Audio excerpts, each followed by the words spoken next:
Zbornik predstavlja 17 izvirnih znanstvenih člankov z področja duševnega zdravja, ki na področju raziskovanja čedalje bolj pridobiva na pomenu.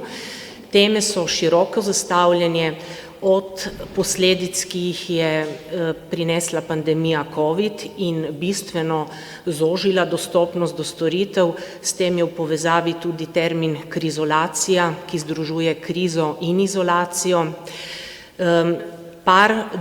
Par člankov je namenjenih poudarku pismenosti v duševnem zdravju, kajti le z več izobraževanja in več znanja lahko zmanjšujemo stigmo in tudi pripomoremo k temu, da človek, ki ima težave na tem področju, pravočasno poišče pomoč.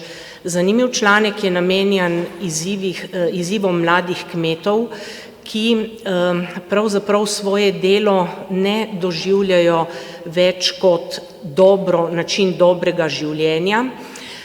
Par prispevkov pa je namenjenih tudi novi digitalni tehnologiji, ki vstopa tudi v ta prostor duševnega zdravja in v bistvu izkušnje uporabnikov z uporabo aplikacije za pomoč pri reševanju aktualnih stisk.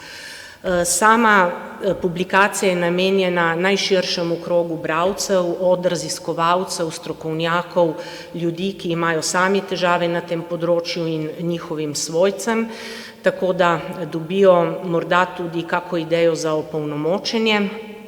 Na tem mestu bi se rada tudi zahvalila vsem avtorjem, ki so soustvarili to delo in vljudno vabljeni, da vzamete publikacijo v roke.